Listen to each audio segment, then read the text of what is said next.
રાજકોટ મહાનગરપાલિકાની ચૂંટણીમાં ઉમેદવારી પત્રોની ચકાસણી દરમિયાન વોર્ડ નંબર 14માં ભારે રાજકીય ગરમાવો જોવા મળ્યો છે। અહીં ભારતીય જનતા પાર્ટીના સત્તાવાર ઉમેદવાર કેતન પટેલ દ્વારા રજૂ કરવામાં આવેલા ઉમેદવારીપત્ર સામે ગંભીર કાયદાકીય વાંધો રજૂ કરવામાં આવ્યો છે। આ વિવાદને પગલે વહીવટી પ્રક્રિયામાં અડચણ ઊભી થઈ હતી અને આ બેઠક પરના ચૂંટણી સમીકરણોમાં આકસ્મિક વળાંક આવવાની સંભાવના સેવાઈ રહી છે।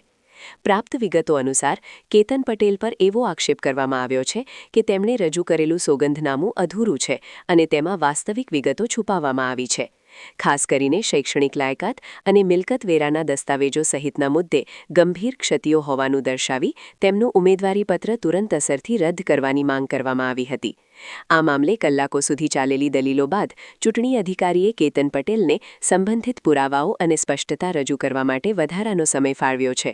ચૂંટણી અધિકારી દ્વારા પુરાવા રજૂ કરવા માટે આપવામાં આવેલી આ મહોલત સામે કોંગ્રેસે સખત વિરોધ નોંધાવ્યો છે। કોંગ્રેસના નેતાઓનો આક્ષેપ છે કે નિયમોનું ઉલ્લંઘન કરીને સત્તાધારી પક્ષના ઉમેદવારને બચાવવા માટે વહીવટીતંત્ર દ્વારા પક્ષપાતી વલણ અપનાવવામાં આવી રહ્યું છે। સ્ક્રુટિની કેન્દ્ર પર બંને પક્ષો વચ્ચે થયેલી તીખી બોલાચાલીને કારણે વાતાવરણ તંગ બની ગયું હતું। હવે જોવાનું એ રહેશે કે કેતન પટેલ નિર્ધારિત સમયમાં સચોટ પુરાવા રજૂ કરી પોતાની ઉમેદવારી બચાવી શકે છે કે કેમ। વોર્ડ નંબર 14 કોંગ્રેસ આગેવાન કેતનભાઈ ઠુમર જે બીજેપીના કેન્ડિડેટ છે એનું સોગંદનામું ખોટું કરેલું છે, તો ફોર્મમાં પણ એવી વિગત છે કે સોગંદનામું ખોટું કર્યું હોય તો એનું ફોર્મ રિજેક્ટ થાય।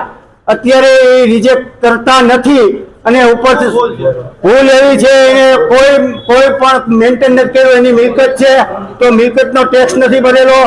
પછી બીજા નંબરમાં કે કેટલું એજ્યુકેશન ધરાવે છે એનું સર્ટિફિકેટ નથી હાજર કર્યું, એટલે ડોક્યુમેન્ટ કોઈ પૂરા નથી।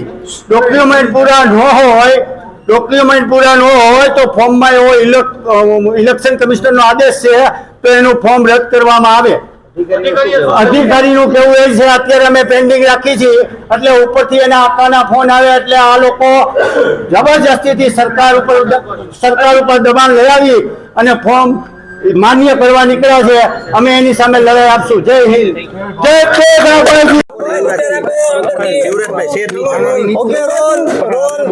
કેતનભાઈ, આજે તમારી સામે જે વાંધો ઉઠાવવામાં આવ્યો હતો ત્યારબાદ હવે શું કહેવામાં આવ્યું, શું વાંધો લેવામાં આવ્યો?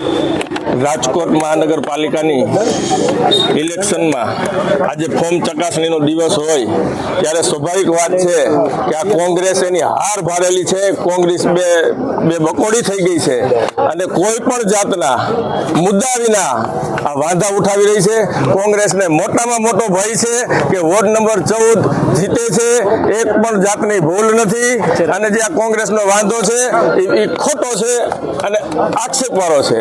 શું કીધું અધિકારીઓને? શું કહેવું છે અધિકારીઓને જે નિર્ણય અધિકારીઓને જે લેવાનો હશે લઈ લેશે, બાકી કોંગ્રેસ છે બે કાબડી થઈ ગઈ છે અને પોતાની જાતને હાર ફાડી ગઈ છે અને આવા ને આવા પડયંત્રો કરતી રહી છે। અભ્યાસના પુરાવા નથી અને અભ્યાસના પુરામાં ટેક્સ બાબતના મારું કોર્પોરેશનનું એમાં સર્ટિફિકેટ જોડાયેલું છે અને અભ્યાસનું જો એમાં લખાણ છે તો એ અત્યારે કાયદા મુજબ છે એ હમણાં લખાણ કરીને આપી દીધેલ છે। 1/4/26 પરિપુત્ર મુજબ એ લખાણ આપી દીધેલ છે। કોઈ પણ ભારતીય જનતા પાર્ટીનો કાર્યકર્તા છે એ હંમેશા ભારતીય જનતા પાર્ટીની સાથે જ રહ્યો છે। આ ખાલી કોંગ્રેસ માત્ર ને માત્ર કોંગ્રેસ છે એની હાર ભારી ગઈ છે, આ સિવાય કોઈ મુદ્દો નથી। અનેક પ્રકારના કાવા દાવા કોંગ્રેસ કરી રહી છે અત્યારે અને હાલમાં પણ કરવાની છે।